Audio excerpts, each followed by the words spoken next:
Hello and welcome to Mississippi Insight. I'm Byron Brown. Thank you for joining us. This morning we'll bring you comments from Governor Tate Reeves on the Capital Safety Initiative. It's a move to bring state agencies deeper into the fight against crime in Jackson. We'll also get analysis from Mississippi Today's Geoff Pender, and he'll discuss his reporting on Philip Gunn. The House Speaker is not finding much support for his tax reform, and Mississippians are getting new payments for federal child tax credits today. We'll hear from a local accountant about what parents can expect. First, the governor and his top public safety official laid out plans last week to boost police numbers in the city of Jackson. Crime in the capital city remains a tough nut to crack for the Jackson Police Department and their counterparts in Hinds County Sheriff's Office. We'll play some excerpts from Wednesday's news conference. Here's Governor Tate Reeves, followed by Public Safety Commissioner Sean Tyndall. The government's most basic responsibility is to protect its citizens and residents. My top priority is and has always been and will always be ensuring the safety of all Mississippians. We're seeing it every night on Jackson's local news, a never-ending cycle of violent crime. This is not what Jackson is and does not reflect who we are as a city or who we are as a state. For Jackson to reach its full potential, residents must be able to satisfy one of their most basic fundamental needs: safety and security. They're not asking for much. They're just asking for the ability to walk down the street and not fear for their lives. I stand with the residents of the city of Jackson, and that's why today I'm announcing a new initiative aimed at upholding public safety in our state's capital city. Now, two pieces of legislation passed this year that I signed into law, which are going to help us begin this process.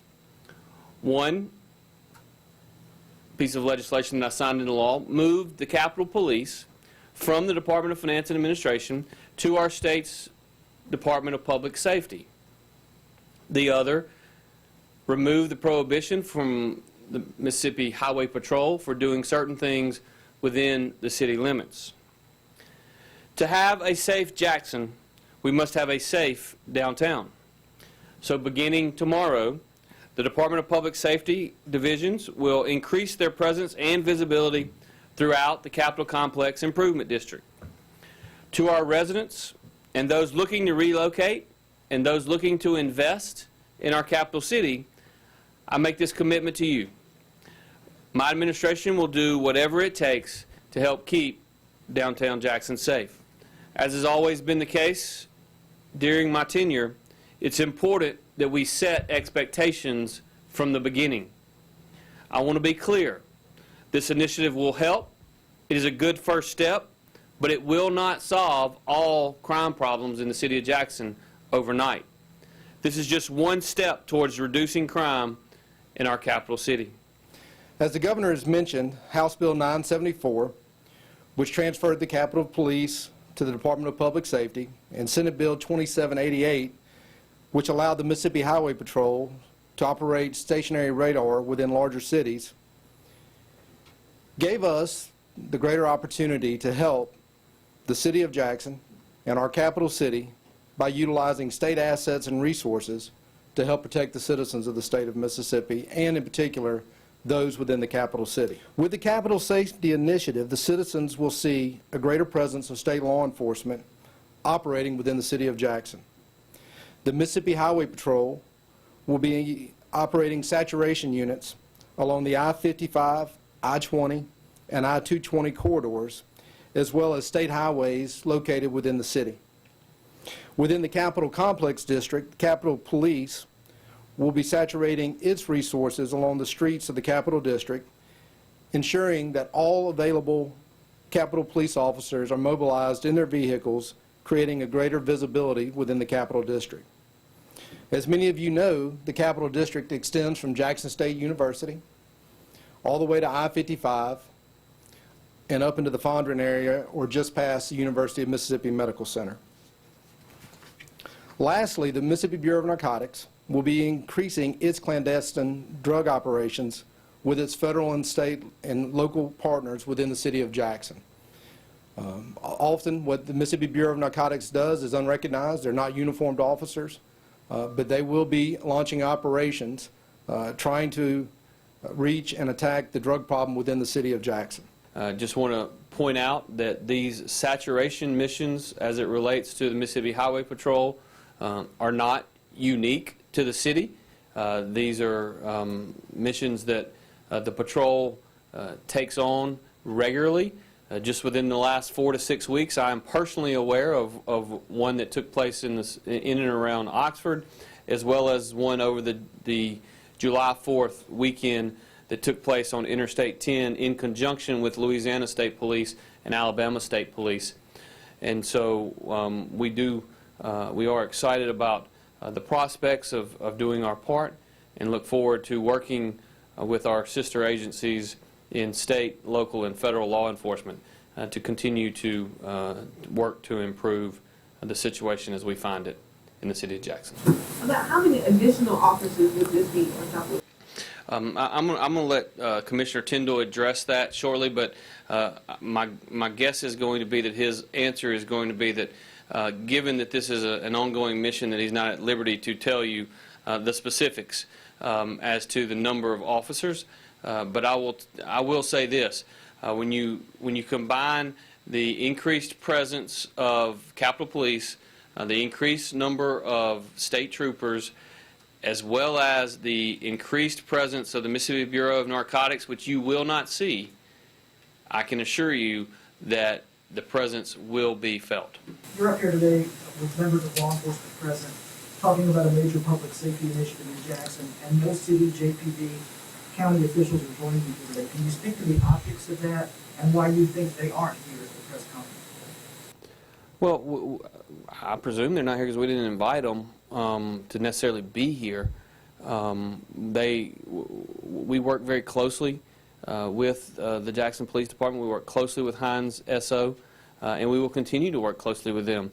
But they are not under our jurisdiction, nor are they underneath our control. And so, as I mentioned earlier, the commissioner has personally spoken with the mayor, was reaching out to the chief and others within the city, and so we're hopeful that as we do more within our jurisdiction, and again, our jurisdiction is limited. Our jurisdiction is limited to the Capitol Complex Improvement District for the Capitol Police, and it's limited to the state's interstates and highways within the city limits. But I will tell you, I don't think it's a very good idea to go drag racing down a state highway anytime soon, because while you may have been able to get away with it 3 months ago, I don't think you're going to be able to get away with it going forward. That's Governor Reeves speaking Wednesday on his Capital Safety Initiative. We'll get some analysis from Mississippi Today's Geoff Pender when Mississippi Insight continues.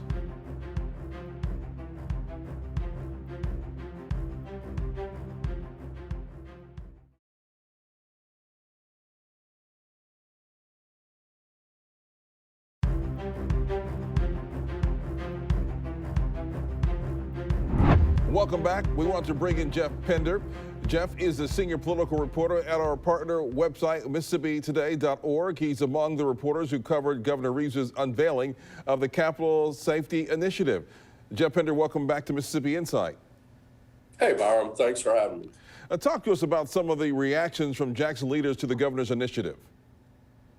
Sure. I think in general the reaction was, oh, gee, well, thanks. I guess maybe some, skepticism whether this would make any dent in crime issues in Jackson, and also maybe a little concern that this is something perhaps political, authoritarian, you name it. We saw the mayor's comments, which included his thoughts that he would rather see the state tackle some of the root causes of crime as opposed to just patrolling interstates and capital area. Why was this important for the governor to do from a political perspective? I'm really not sure. There was a lot of speculation yesterday that maybe this was in response to Councilman's call for bringing in the National Guard with the crime issue. Reeves himself said that was not what drove him to do this. Otherwise, politically, I don't really know. One might even, in fact, wonder why the governor might do anything that would remotely be taking ownership of crime in Jackson. Given the real possibility that it's going to continue to be bad, and maybe this, as he admitted, is not going to be any kind of cure-all. And part of the Capital District includes Belhaven and Fondren, where a little more of the wealth is. Do you think that might have made a difference here?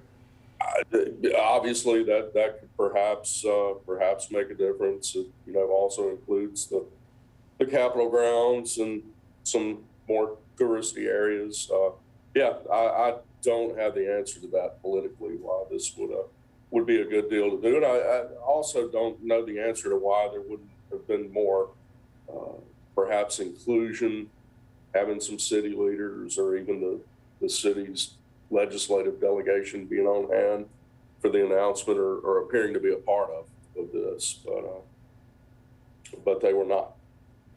You also published a report this week on House Speaker Philip Gunn and his efforts to build support for his tax swap plan. First, what are the bullet points of the Speaker's proposal? Sure. This is his proposal to essentially eliminate the state personal income tax over some number of years, probably 10 years, and replace it with more sales taxes or use taxes. Gunn has actually proposed this in some shape, form, or fashion over several years. He actually brought out legislation last year. It would right off the bat eliminate personal income taxes for a lot of Mississippians. About 60% of people, couples making up to $100,000 a year, would right off the bat not pay income taxes. In exchange, the sales tax would go from 7 cents to 9.5 cents. Various other sales taxes, like on automobiles, would go up by 2.5 cents. I think it would go from 5 to 7.5. So it's kind of a tax swap. And this, he says is sound conservative tax policy to move more from income tax to user taxes. The thought being that this is fair, everyone pays their fair share, even people from out of state coming through town pay this tax. That's and he's traveling the state right now and pitching that plan and trying to generate some support for it for next session. And what did you find in terms of his campaign, which you mentioned across the state for the tax plan? It doesn't look like he's getting a whole lot of support right now. No, it doesn't appear he's gotten a whole lot of traction. His plans, it's been met with a lot of skepticism, really from all corners.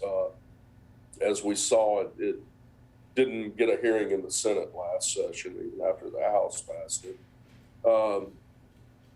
Lots of people from all over the spectrum have some concerns about the particulars, how this would work, whether we would see unintended consequences, whether it would really tag poor people, help wealthier people, and what it would mean for businesses. So at this point, he's being met with a lot of skepticism so far on it.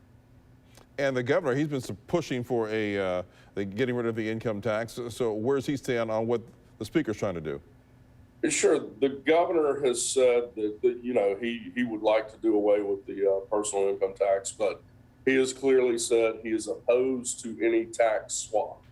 He doesn't want to see a commensurate sales tax increase to make up for any cuts or elimination of the income tax. So as that part of Gunn's plan, he is clearly opposed to. And so, how do they make up the revenue if there's no tax swap? What would the governor do? The governor's plan would rely on growth, and Gunn's counter to that is looking at historic data. If you relied on growth, I think by his estimation, it would be year 2051 before you could see the income tax eliminated. As he has said, he wants to see more immediate relief, and he wants to see a sea change, a shift in how people are taxed in Mississippi, more on what they purchase than on what they make. We'll see how this plays out, but if it gets any traction. Geoff Pender, thank you very much. Thanks, Byron. Coming up, we'll get an accountant's insight on those elevated child tax credits. There's a lot more money coming to parents in the Magnolia State. You're watching Mississippi Insight only on 12 News.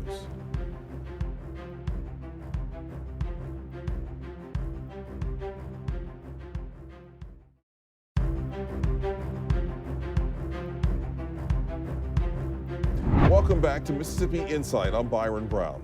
A lot of Mississippians should be getting checks in the mail this week. The federal government began sending out the first round of expanded child tax credit benefits late last week. My colleagues Melanie Christopher and Walt Grayson spoke last week with certified public accountant Tony Huffman. He offered a lot of important details about those credits. How much money are we talking about here? Well, it depends on how old your children are. If they're 5 and under, it's $3,600 per child, and if they're over 5, it's $3,000 per child. So it's a significant amount of money. It's an increase from $2,000 per child last year, so almost double the amount depending on the age of the child. Significant. Tony, do a lot of people qualify for these benefits? I think you'll probably see 80% of the population will probably qualify just based on 2019, 2020 tax return filings. That's an estimate from the Internal Revenue Service, but will wash out in the end. But I would say the majority of taxpayers will find themselves eligible for some or part of, or if not all of the credit. Tony, what do people need to do to get them if they're eligible? Well, actually, they don't need to do anything. If they filed a 2019 or 2020 tax return, the IRS will automatically compute the child tax credit and send them the money in advance, or I should say 50% of the money in advance between July 15th and December 15th of this year. You can opt out of that if you choose to, but for right now, the IRS will automatically send you the child tax credit money if you qualified based on your 2019 or 2020 filing. So the only thing you need to do is if you want to opt out of the advance payment, otherwise you'll be taking the money, receiving the money when you file your 2021 tax return in early 2022. Well, I got a couple of questions here. First of all, how does someone opt out? And then why would one want to opt out of getting free money? Well, so Walt, the reason you might want to opt out is it's twofold. One, there's an income limitation for the child tax credit. So I'm being general speaking here, but if you're married filing a joint return and your income exceeds $150,000 in 2021, where it did not in 2019 or 20, and you might have to repay part of the credit, you may want to opt out and wait until you file your 2021 tax return to see if you're eligible and not have to repay some of that credit. The other reason would be is if you're in a divorce situation and you split custody with your child, and possibly you claim child in 1 year and your ex-spouse claims the child in another year, it's only going to be the child tax credit is only eligible for the parent claiming the child for the 2021 tax year. So if the IRS was going to send you money based on 2020 because you claim that child, you may want to opt out knowing that you're not going to claim that child in 2021. Tony, now that we have you with us, what else is happening on the tax front? Anything new you can tell us about? Well, I will tell you this particular tax credit, this child tax credit, is only good for 2021, and then in 2022 it will revert back to the original $2,000 amount of tax credits. Other than that, really there's not much happening in the tax front area. There's certainly President Biden has proposed some tax legislation that he would like to see passed, and that has not moved through Congress yet. And so as of now, we're telling our clients that we're acting under the current tax law that was in place at the end of 2020. And that includes capital gains rates, which have been at historical lows. So really not a lot of action in the tax area other than this child tax credit. That's CPA Tony Huffman joining us on 12 News last week. We'll have a final word after the break.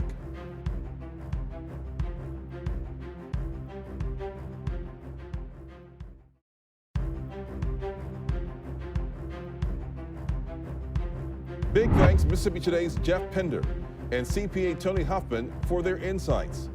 We'll be back next weekend with more of the political and current affairs coverage that you demand. I'm Byron Brown. From all of us here at 12 News, make it a great weekend.